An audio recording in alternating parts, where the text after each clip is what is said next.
signal to the world that we are open for business.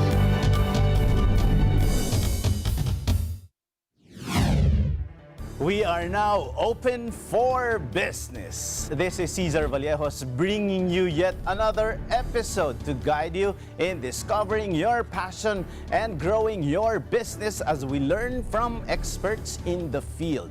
Sama-sama tayong matuto sa isa na namang makabuluhang usapan tungo sa pagpapaunlad ng inyong negosyo. Ang Open for Business ay mapapanood nyo rin sa Facebook at YouTube. Siguraduhin mag-like at mag-subscribe sa aming social media page at Net25TV. Alamin natin, suriin mula sa mga negosyante, thought leaders at mga personalidad sa iba't ibang larangan ang mga strategies, trends at mahalagang karanasan sa pagninegosyo dahil tayo ay Open for Business. Join Open for Business as we speak with one of the country's A-list fashion designers, Francis Libiran, a name synonymous with luxury, intricate details, and show-stopping gowns. Watch as he reveals his fascinating transition from architect to fashion icon and successful entrepreneur.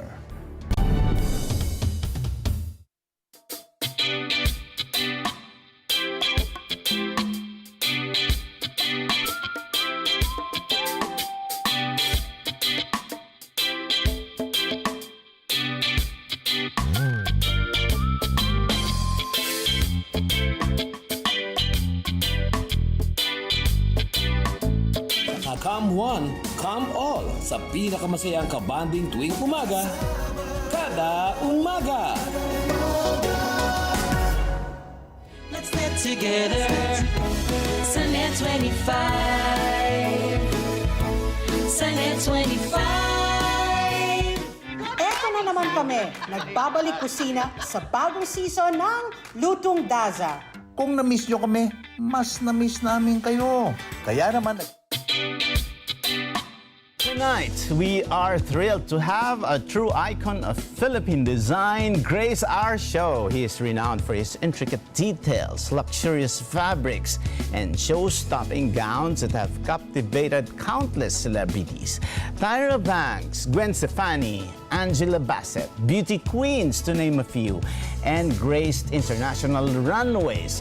He also designed the Philippine team's barong for the Paris Olympics.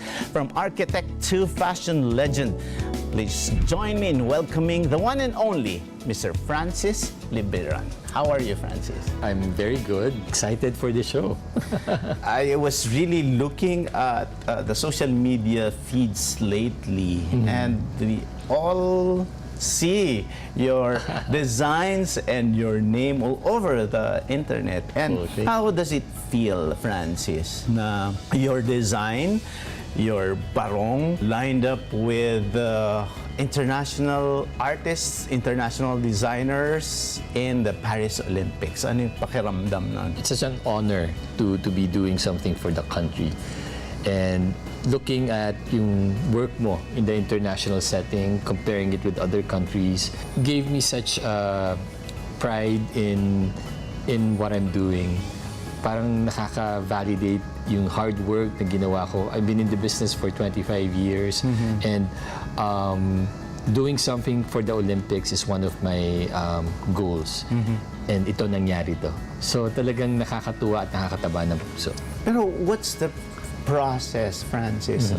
Do you submit to the the Philippine Olympic Committee? Would they ask several designers to submit to them first? How was your journey The journey was the Philippine Olympic Committee messaged me and asked me, Francis, can you submit a design for our athletes for the parade uniforms?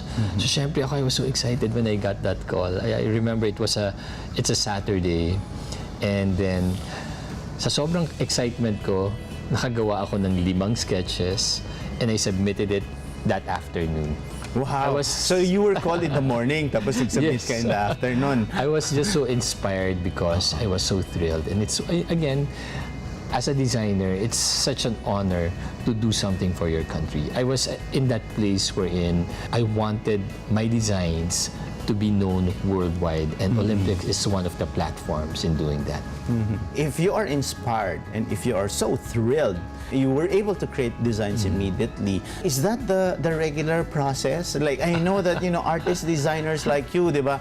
Kayo parang writer din daw yan eh. Yeah. Parang mental block din, di ba? All artists are different. We have a weird way of working or doing that creative I process. think you have the right word, weird. Yes, Weird, okay, yes, go ahead. very weird. I mean, like for me, sometimes if I create a collection, kuminsan may time na matagal, kuminsan may madali. So if it's matagal, I need to go somewhere. Like I would go to Boracay for 3 days alone, and I would pick the very quiet hotel because I need that clean slate while I'm working. So it's always about that process of entering that room. My mind is very clear. My mind is focused. So the moment I go inside, I put my paper and pen on the table, and that's where I smell my paper, I smell the sharpened pencil, and that's a go signal already that I need to work. So that for me is my creative process when doing things. The parade uniform for Paris is different. So Yeah. what was running through your mind then? What inspired you? I guess I like to do it so much that it's in my head for the longest time. Hindi pa ako ina-approach o tinatawagan. I have a design in my head already. I see. It's really in that vision and place wherein you want things to happen, and miski hindi pa siya nangyayari, you're playing in your mind that what if I create something for the Philippine team? So andyan na siya sa utak ko from a very long time. That's why it was easy for me when they called me up that morning and I was able to sketch five options for them. Wow, that's fascinating. But you said it was one of your dreams. So, siyempre, the Olympics happen every 4 years? Every 4 correct? years, yes. So, yun, in the past, you didn't reach out? We did the SEA Games Barong Okay. when it was held here in the Philippines. Yes. That was the first. And syempre, SEA Games yan. What's next sa SEA Games is the Olympics already. So, it came to that place we're in, para bang next is Olympics. That's the goal. Oo. So, parang may na yun, parang may roadmap. Yes, Oo, kasi yan. na-enjoy ko yung SEA Games Barong. It was such an iconic piece. And I remember putting the colors of the flag on the collar of the barong. And then I made sure that the athletes can wear it again after the parade. So it's a detachable collar and it becomes a regular Barong Tagalog. Kaya ang dami kong nakakasalubong ng mga athletes na ginawan ko na sinabi lang, Francis, ginamit ko sa kasal namin yung barong mo. Okay. The Philippines is archipelagic, and di ba parang we represent a rich history and Yeah. heritage. So ngayon, siyempre pagkagawa ka ng uniform, we're composed of how many islands? 7,000 plus, 7,500, 76 Yes. plus. Pero for a common maybe person, what will be a good representation of that? You designed something that is very unique in the sense that it represents the whole country, the Philippines as a nation. Ano yung mga elements nun? I got inspiration also from the directives of the Olympic Committee when they asked me, Francis, the parade is not going to happen inside the Colosseum. It'll be on the River Seine in Paris. Wow.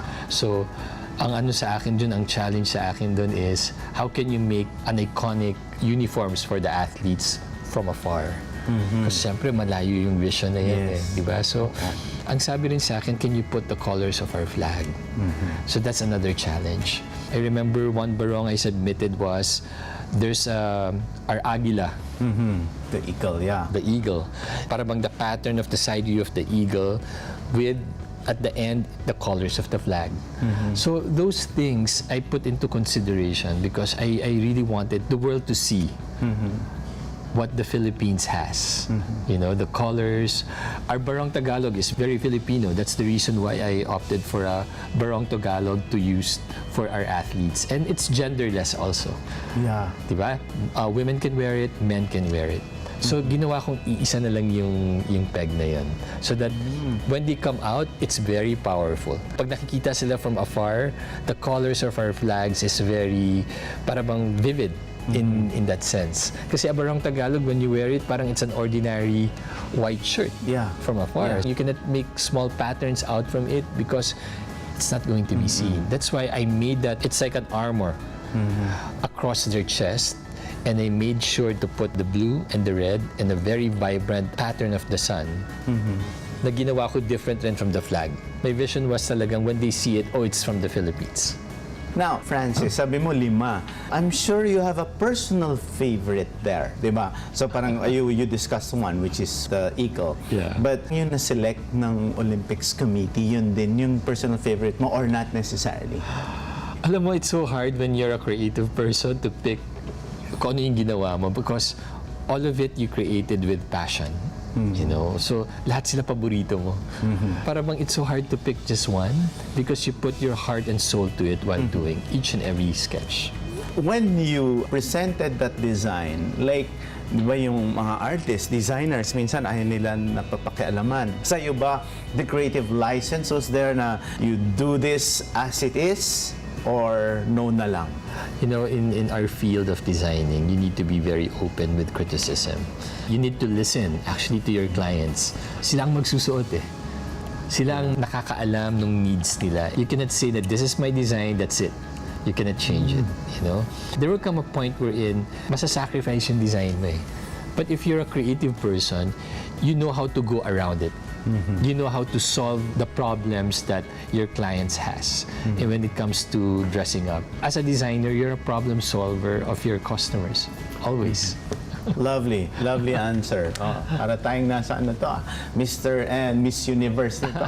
Okay, but yes, there was modifications. With the Olympics, Barong, they just picked that one. Wala nang modifications. Wow! Kaya nakakatuwa naman. So, right after they submitted me the winning sketch, right away I worked with my team to do the prototype. So in 1 week's time, I was able to present to the committee the sample of the barong. Anong fabric yung napili mo? Siyempre, ang ating Barong Tagalog are always lightweight. It's 𝗗𝗶𝗴𝗶 so I made use of the 𝗗𝗶𝗴𝗶 material.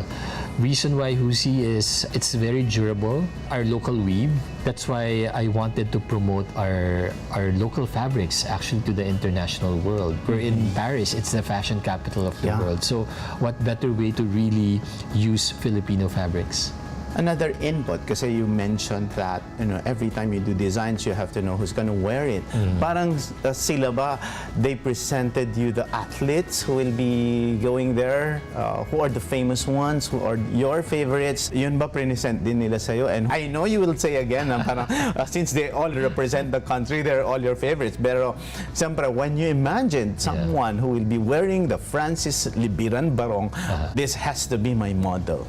So, this is the challenging part. When I was designing for it, wala pa talagang athletes na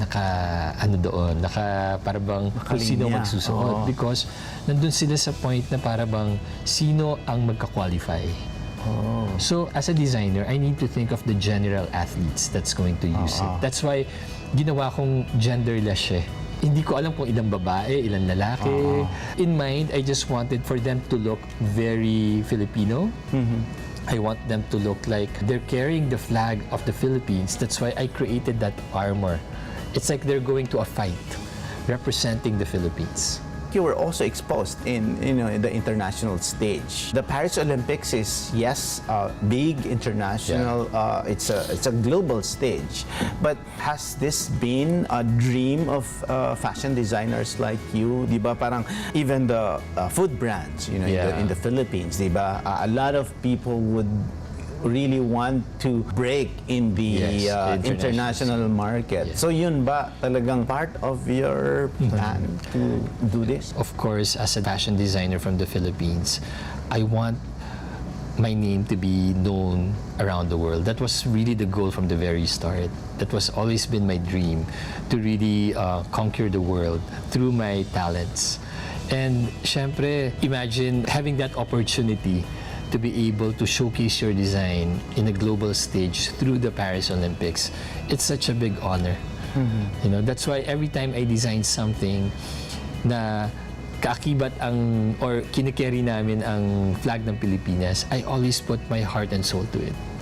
You know, because it's me representing also the Philippines through my talents. How do you assess that? You know, yung seeing your work lined up with the international, and some countries use the, you know, very well-known brands, Yes, because yeah. that's their brand. So how does it feel? And what's your take that objectively, diba, you see your design along with the other designs of international artists? How do we fare? Parang naisip mo ba, Francis, na dapat ano pa parang may pang-6 pa ako May pang-6 pa. design. Parang, or you can say na, wow, parang... I guess I'm very honored and satisfied with what I designed for our team, because nakukuha siya ng international media. Yeah. You know, being parang bang nakahilera mo sila Ralph Lauren for USA, Berluti for France. Siyempre nakakatuwa na Philippines, Francis Libiran. So, siyempre parang bang dream ko lang yan one day. Ngayon, it's happening already in front of me through the Paris Olympics.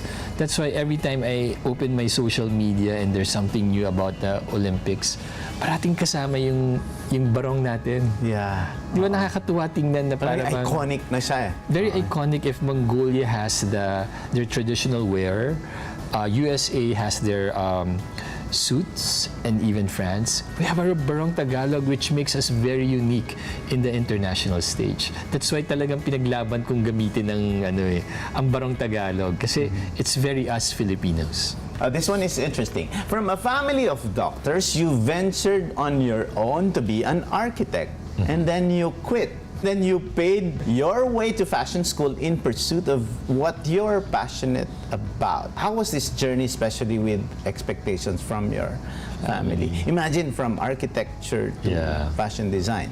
Although medyo somehow related din yun. It's still related, yes. Related siya. Yeah. But you know, what was your journey on that? It was difficult. It was never easy because we're family of doctors and businessmen.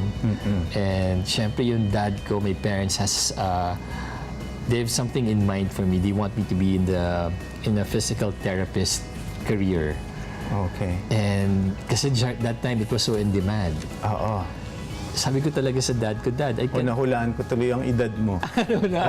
kasi may year na PT talaga, lalo na sa US and Canada during that time. So sabi ko sa kanya talaga, alam mo Dad, hindi ko ipapasaya yan eh. Sabi niya, bakit?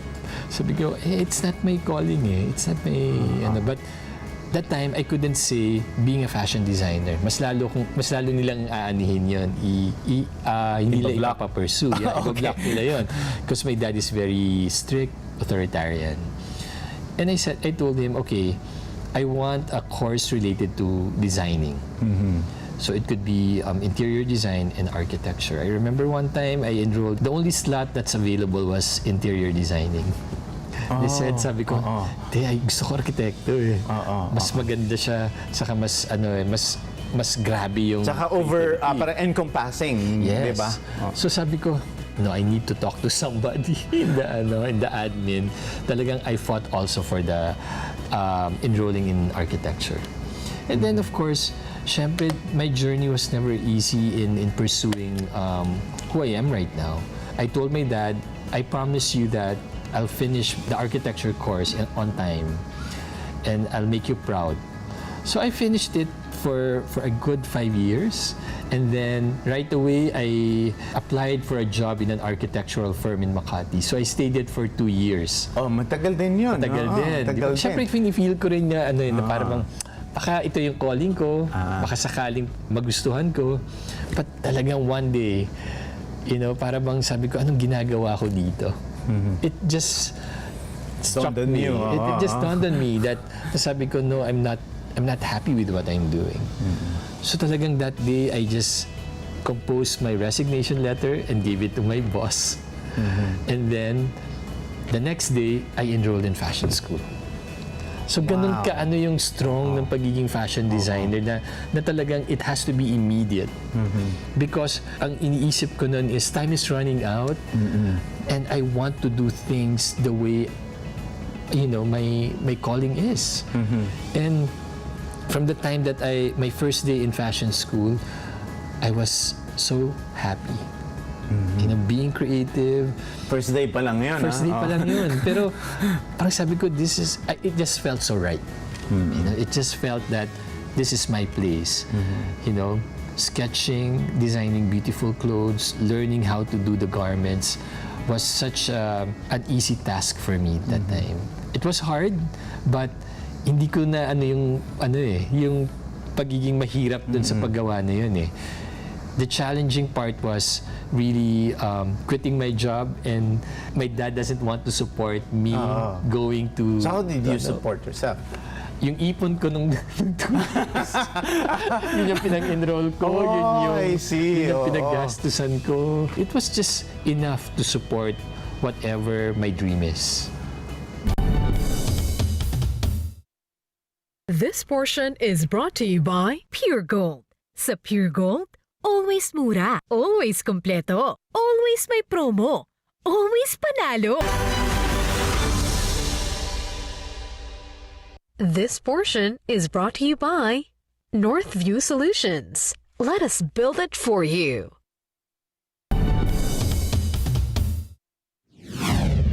You said that, fashion design was your thing. Why? Or like say, what part of your life at maybe at what age na sabi mo parang, okay to, ako to. Kumbaga parang, was it like, kunyari, you were watching on TV, you're sketching. How did you learn that you are a designer, fashion designer? As early as 8 years old, You were sketching na? Sketching at the back of my notebook. I remember sketching and ikukulong ko yung sarili ko dun sa isang room na walang didistorbo sa akin. And I'm in just my small little world wherein while I'm sketching, there's already a story in my head na para bang I'm designing for an actress in a red carpet. At that age, your thoughts was so pure. You're para bang nandun ka sa moment na yon, na para bang pati yung hulog ng tela, yung flow ng tela, everything was just so vivid in my head that time. And looking back, it started that way. After 25 years, it happened. Wow. Wow. It just happened magically. In between was, hindi ko na maano kung paano nangyari yon, but that 8-year-old boy who just wished for to be a fashion designer. And ang daming kumukontra, ang daming nag-stick pa rin ako dun sa kung ano yung gusto ko. I just stayed true to myself. And pinaglaban ko yun.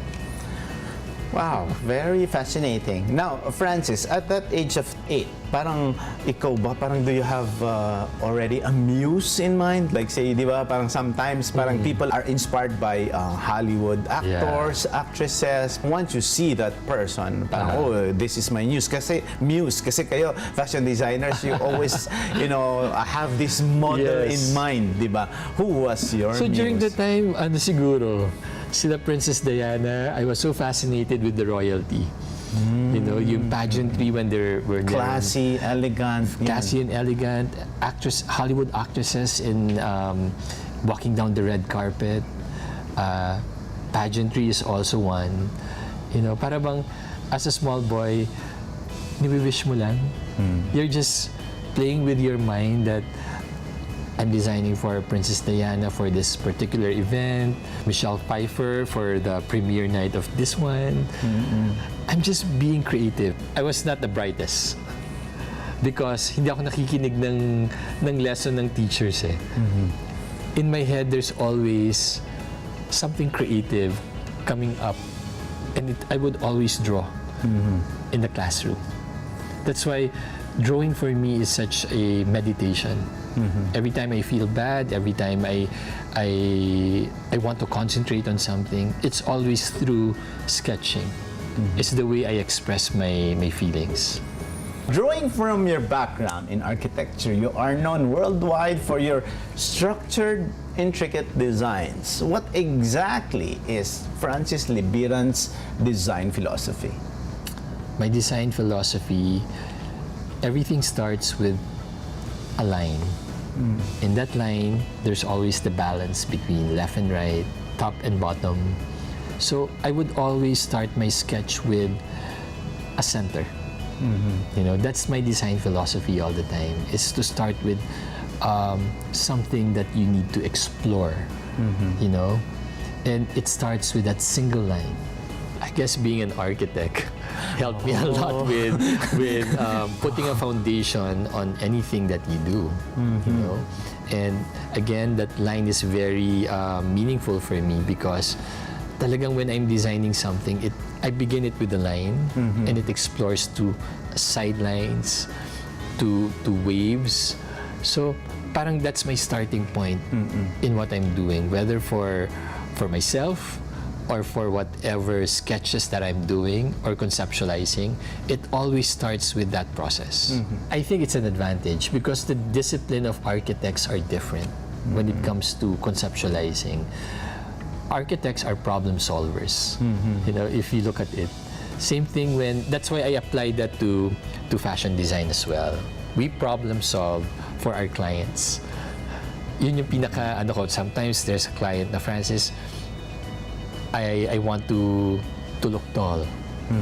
Diba? Siyempre, with play of lines, with the symmetry and everything, there's a way to make her look tall. Kunyari, with the play of lines, I want to look thin.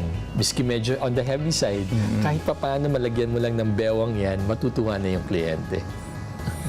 Okay, lovely. This question is related. How does your philosophy translate to running your fashion business empire? Walk us through the thought process in designing and handling your bespoke business from sketch to atelier front.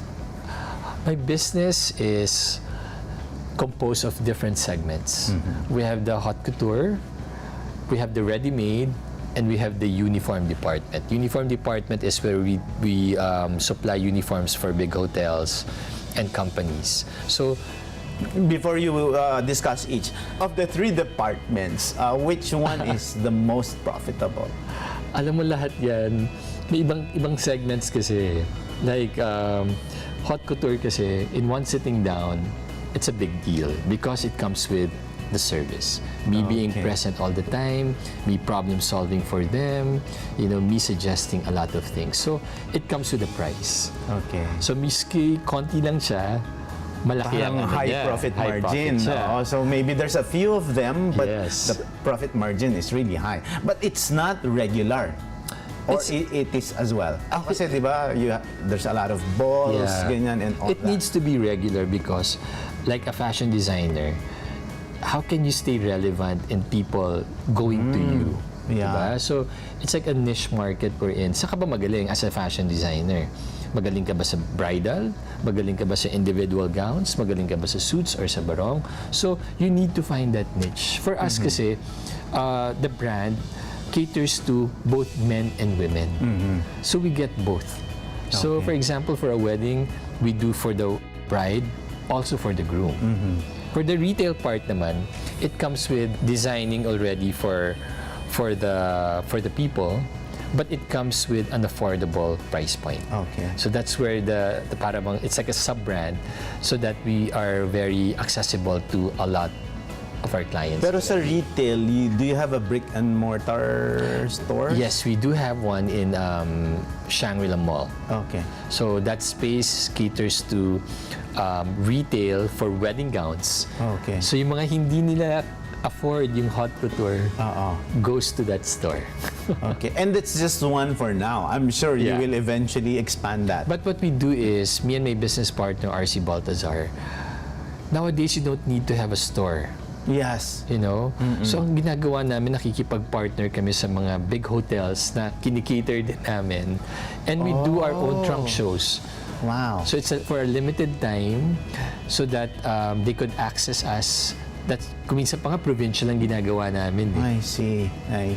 And for the third segment, ayan, malalaman na natin saan pinaka... Third naman, it has a particular price point, but it's more volume.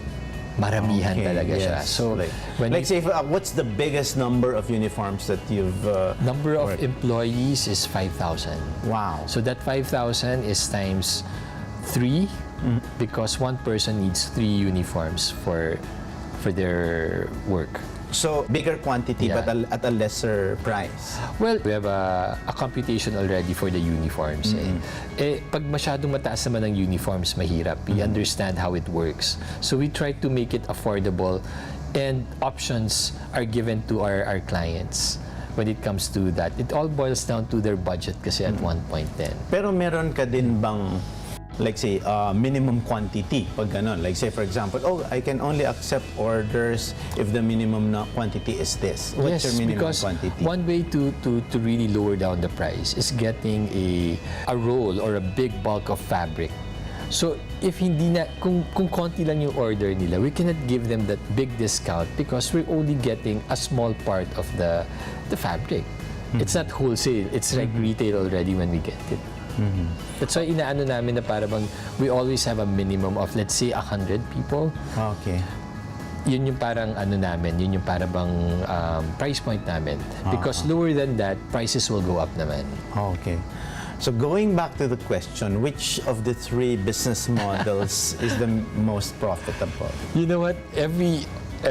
All the aspects of what we're doing is profitable. It's good to have a good team behind the brand. You know, I have a business partner who's very good with accounting. His name is 𝗷𝗶𝗶𝗏.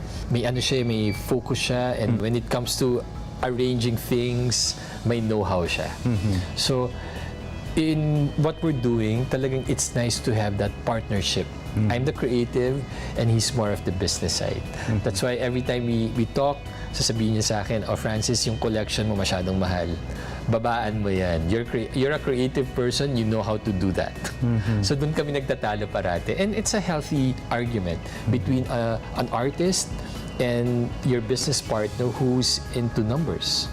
𝗏𝗏𝗏 is known for pushing boundaries regarding design and getting those appreciated. How do you balance staying true to your design aesthetic and innovating for a fresh take, especially involving trends? I guess you need to be aware of what's happening around you all the time. You know, with social media right now, it's very accessible. Our lives is run by social media if you think about it, but take that to your advantage. Like for me, I would always open my phone and do my research on what's the latest trends, what's out there, what's happening in Paris, New York, or in Milan, because it's ever evolving and changing. Not right now, everything is in a fast pace wherein you need to be aware, you need to be on the loop all the time or else pag-iiwanan ka, diba? So you need to be very resilient when it comes to accepting those information.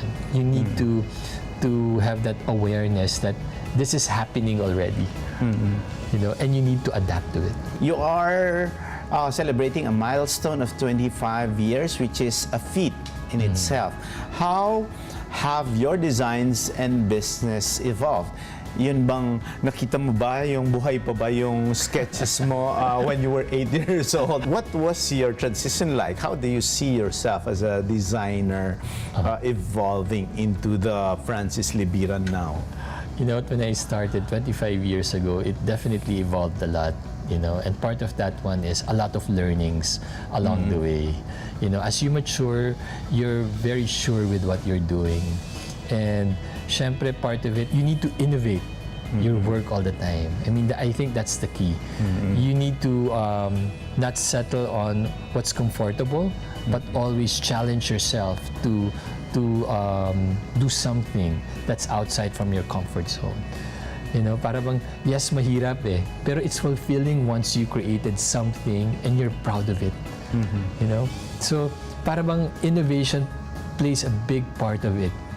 You know? Pag malikot ang utak mo, yung ano talaga yan para bang aandar at aandar yan and you'll produce good quality designs, you know? And it's hard kasi 25 years na eh.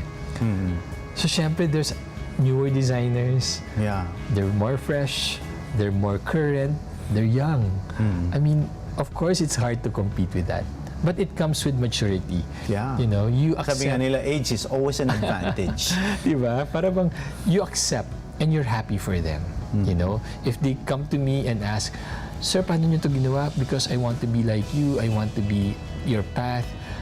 I would tell them what the path I did, you know, my journey in this 25 years. And it's always nice to see them grow.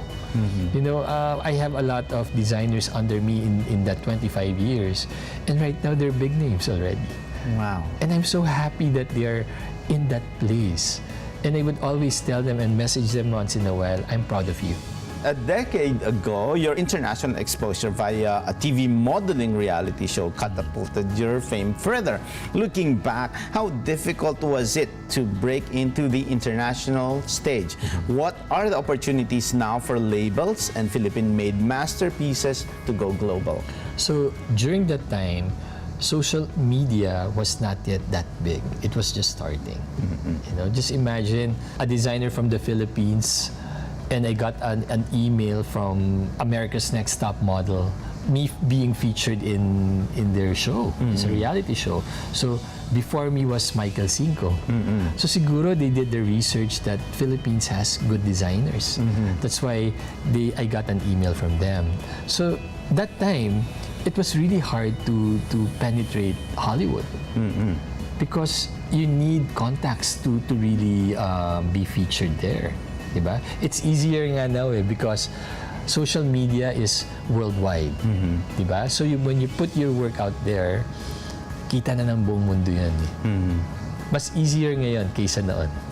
Have you ever thought of creating or establishing your base in key cities around the world? You know what, nowadays, I mean, that's the plan. Before, when we were starting, we want to have presence around the world. But nowadays, it's easier. Even if you're based in the Philippines. That's right. You know, doors will open for you. Like we have clients from Dubai, we have clients in London, and it's easier with social media right now. We get a lot of inquiries. A lot of our brides are sometimes fly in from the States. They'll do their fittings. And then after that, we do an online consultation, online fittings before we deliver our clothes to them to make sure that it's in good condition and everything fits well for them. So, you know, related to that response, how do you embrace digital space, digitalization? Parang you have a team also that's very well versed in social media that keeps you abreast with the trends in what's happening. Definitely, I mean, the brand Francis Libiran won't be successful without my team. You know, my team, para bang I have a creative team, I have our social media team, our marketing, sales. So lahat yan, puro mga bata pa sila. So syempre, pag naaano ako sa technology, ito ang bago, I listen to them. Yeah. I love talking to the younger generations because it gives me an insight on what's happening. Syempre, as you mature, you get comfortable with what's comfortable for you. Di ba? Andun ka lang, pero you need to exert effort in learning how to do things the way the younger generation does it. You know, you need to be para bang aware kung ano yung ginagawa nila so that the brand is young also. Lovely. As you mentioned, there's a lot of new names, younger ones. But of course, as we say it, age is always an advantage. Yes. How do you manage competition? Kasi of the 3 departments that you run now, you know, each segment has their own competition. So, syempre, you have to be on top of that. How do you manage that competition? Me and my team would always strategize on a weekly basis. So I try to meet with them, me and my business partner. We would have meetings with them on a weekly basis, segmentized on haute couture, retail, and uniform business. So parati namin inaano yung mga challenges of running that particular business because each segment has a different need. So para bang we try to problem solve, we try to correct things, and we try to mentor our staff who's running that department so that it's still relevant up to this time. And staying relevant is hard, di ba? Oh my God, there's a lot of effort, to stay relevant. It's very challenging. Actually, maganda na nga lang umupo at walang gawin di ba? Pero we need to exert that effort because if you're passionate with what you're doing, you'll stay relevant. You'll never stop. There's no such thing as rest when you're very passionate. We always speak of the good things, but I'm sure you have a lot of heartaches as well, even before, di ba? Like say, going through that journey presented itself with a lot of obstacles. Can you cite, at least maybe a couple of these major obstacles, and how did you manage to overcome those? Opening up a business is always a challenge. Talagang yan yung pinaka heartache in putting up a business. Siyempre ako, I'm very passionate with what I'm doing. I remember one incident wherein we opened our small atelier in Quezon City, and then may pumasok na client. Siyempre ikaw tuwang-tuwa ka, you just want to sketch something for them. And sketch ako ng sketch, ginawa ko na yung damit. I forgot to price the when they picked up the gown and they said, Francis, by the way, my budget is only 5,000 pesos, ha? Oh. Okay. That's where I said, RC, I think I need to talk to you. Okay. Originally, it was priced for how much? Usually, a couture gown would be that time, around mga 50 yan. Okay, 50. And then the budget that they have is 5,000. Wala na. But you know what? I just gave them the gown because sabi ko, at least na-practice ko yung pagiging designer ko. 𝗓𝗏 experience na yun. Okay.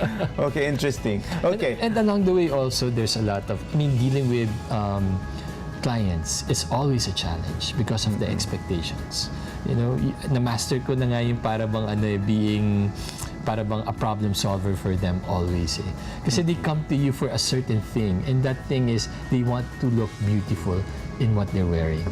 What's the most difficult experience that you had with a client? I remember one time, they presented to me a picture of an actress.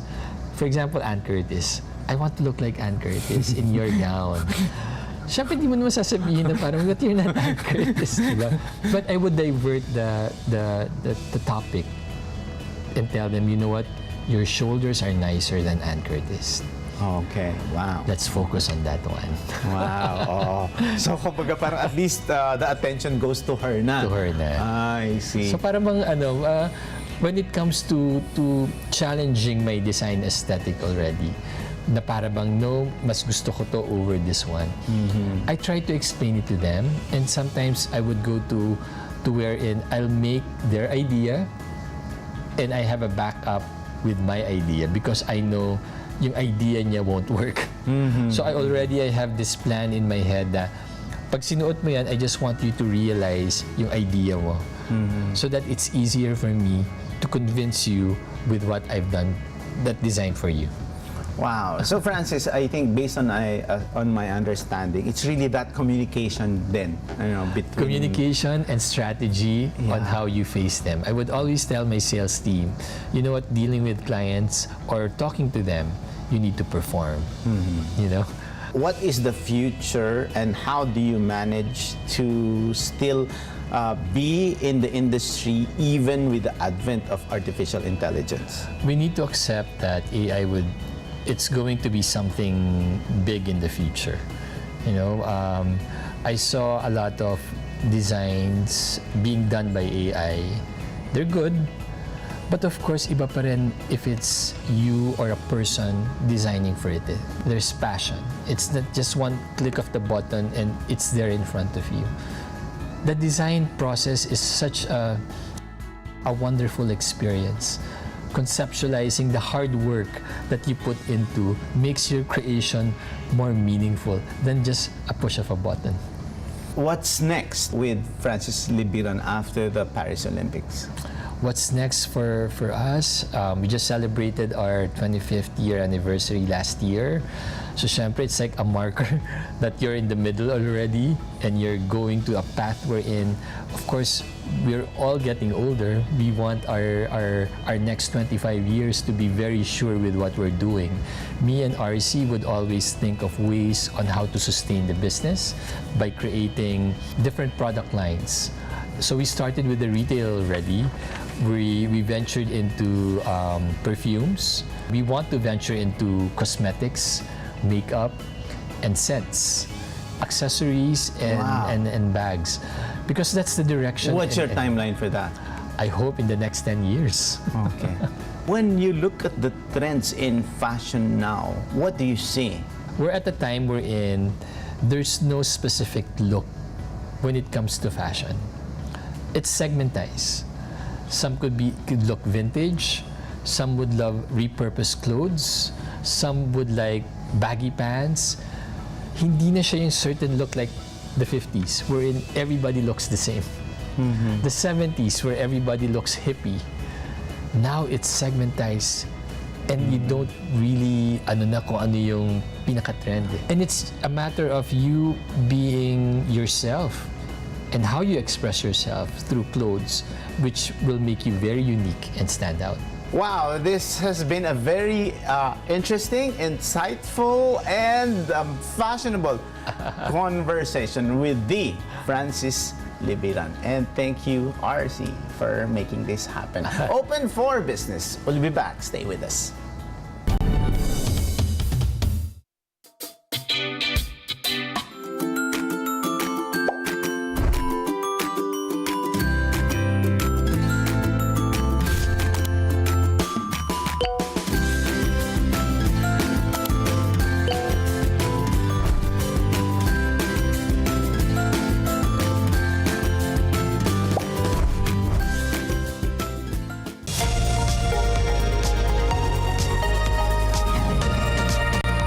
J.M. Harold bringing you business news and information here on Open for Business. 3.5 billion peso tire manufacturing plant construction begins at Clark Freeport.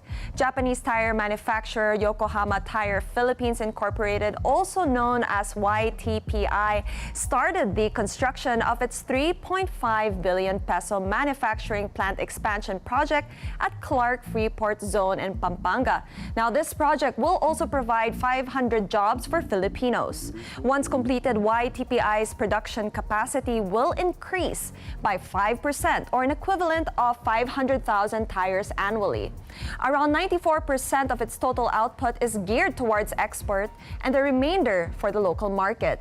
Currently, the country's only tire manufacturer is producing 10 million tires per year. The Department of Trade and Industry is eyeing to increase local rubber sourcing to 100% from 51% from 𝗬𝗏𝗏𝗏's expansion project. According to the DTI, this will provide additional income for local farmers, as the expansion means an annual domestic sourcing of 30,000 metric tons of raw rubber valued at around 1 billion pesos. DOF pushes for international merchandise passport. The Department of Finance wants the full implementation of an international merchandise passport to help Filipino products and businesses gain easier access to global markets. The ATA Carnet, an international customs document which serves as a passport for customs clearance throughout several custom checkpoints on a duty and tax-free basis, is accepted by a global network of 81 custom administrations. Once in place, Filipino businesses will have cost-effective access to international trade exhibitions, and this is according to DOF Revenue Operations Group Undersecretary Charlito Martin Mendoza. Accordingly, this passport helps ease business but also increases export and import activities, contributes to trade balance, provides jobs, and attracts more investments to the country. The ATA CarNet system was established by the International ATA Conventions and is governed by the World Customs Organization and the International Chamber of Commerce World Chambers Federation. DTI Secretary Pascual resigns, PBBM appoints 𝗷𝗶𝗴𝗶𝗶 as acting trade chief. Trade Chief Alfredo Pascual resigned as Secretary of the Department of Trade and Industry to return to the private sector, revealed the Philippine Communications Office in a statement. President Ferdinand R. Marcos Jr. has accepted his resignation and commended his contributions to the micro, small, and medium enterprises, further saying that Pascual's focus was absolutely correct and that the fruits of his policy are now seen. Pascual has an illustrious career as an international development banker, financial expert, and University of the Philippines president before joining Marcos Jr. cabinet. Following Pascual's resignation, PBBM appointed DTI Undersecretary for MSME Development Cristina 𝗷𝗶𝗴𝗶𝗶 as acting trade chief. According to the Philippine Communications Office, Undersecretary Roque has been instrumental in leading the MSME development within DTI, executing various programs and initiatives focusing on micro, small, and medium enterprises. Now, Malacanang said that Roque's dedication and leadership in the MSME sector makes her an excellent choice for the position. And that's the Business Roundup for this week. I'm J.M. Harrell for Open for Business.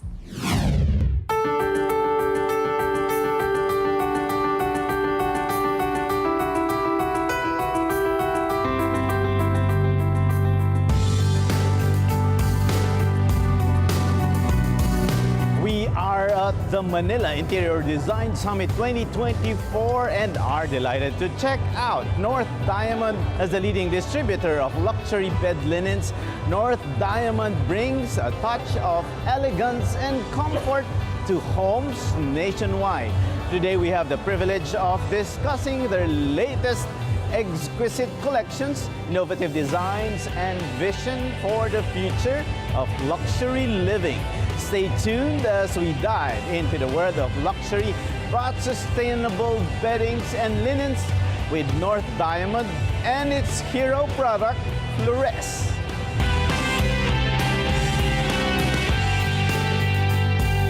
This is very exciting because we see a lot of interior designers at the venue. We've interviewed you a couple of months ago. How are you doing? How's business? And why did you choose these platforms to really showcase your product? We did a lot of events such as the World Banks, the PhilSME, and right now this is a very good option also so that we can showcase to them all these items or our products, so they will know we have the best in line, the high quality materials that we are offering to the market right now.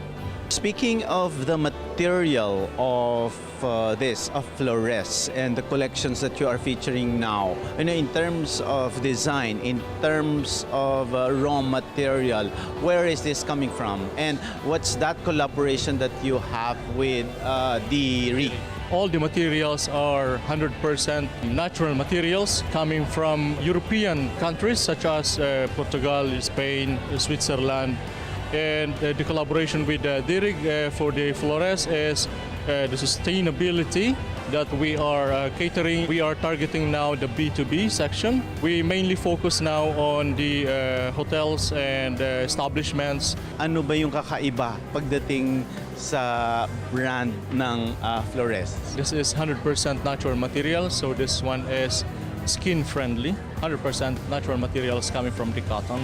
The product is available right now in our platform, in the e-commerce platform web shop, which is the northdiamondepsilon.com. So all products are available on that e-platform. In terms of distribution channels, are you still solely doing it online, or are there any other means like a physical store before or a partnership program? Can you talk more about the program or the affiliate program that you'll be launching? Right now, it is only available online, and the physical store is coming in the first quarter, and we are planning to open that one maybe here in BGC or in Makati. So that is the plan for 2025.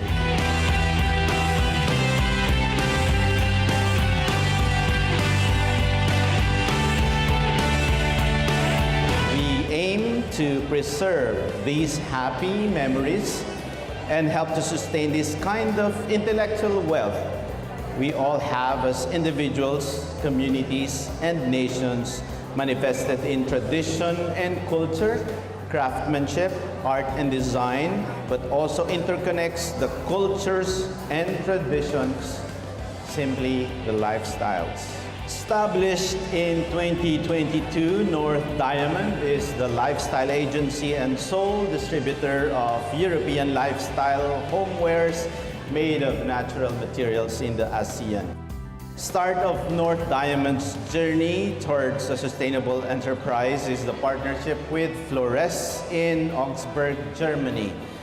As upmarket label of the 𝗷𝗍 Holding AG, Flores created a limited edition collection which unites tradition, craftsmanship, innovation, comfort, and design. The Flores Black Premium Collection. North Diamond, indeed, is connecting lifestyles where luxury meets sustainability. From the North Diamond Consumer Goods Trading, magandang hapon po sa inyong lahat. Thank you. Ang mga maiinit na balita At rumaratsyad ang usapan ng bayan. ihahatid namin sa 100%! 100% ang pagbabalita. 100% talakayan! Lunes hanggang Biyernes. Alas 5 hanggang alas 7 ng umaga. Live na live sa Radyo Aguila 1062 Mega Manila. At sa Net25. 100%! Sunnet 25. Let's get together. Sunnet 25.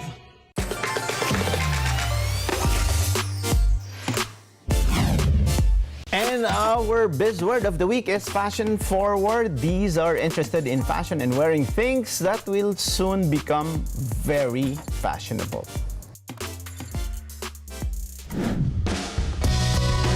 More than just a designer, Francis is an architect who sculpts fabric and a dreamer who translates vision into reality. His journey from drafting blueprints to sketching gowns is a testament to the boundless power of passion.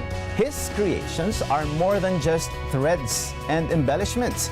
They're a testament to his unwavering dedication and belief in the power of Filipino design and materials.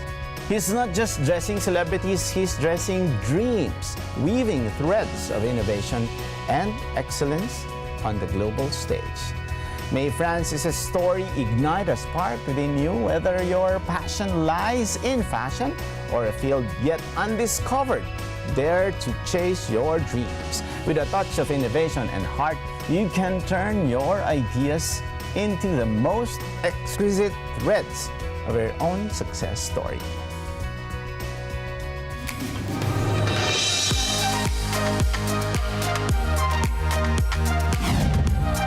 And with that, our quote of the week is from 𝗗𝗶𝗴𝗶. She said, "Fashion is about dreaming and making other people dream." Thank you so much, Francis. Maraming salamat sa iyo. Maraming salamat sa isang oras na pagsama sa amin upang tunghayan ang isang makabuluhang usapan ukol sa negosyo. Dito lang sa Open for Business. Hanggang sa susunod na linggo, samahan niyo kaming muli dito sa Open for Business. Catch us too on Facebook and YouTube. Like and subscribe on our social media page at Net25 TV. We will bring you more insights from industry experts, thought leaders, CEOs, and featured SMEs. Together, let us help encourage business development in the Philippines. Sharpen your business acumen. Feel the pulse and set the trend for as long as you are informed and open for business. Ito po si 𝗍𝗏 𝗏𝗏𝗏. Marami pong salamat. And thank you so much, friends. And I hope we're Mga ka-Net25, this is 𝗍𝗏 𝗏𝗏𝗏 of Open for Business. For more updates, just click the subscribe button and follow us on Net25 social media pages at Net25 TV and at Net25 Entertainment Facebook pages.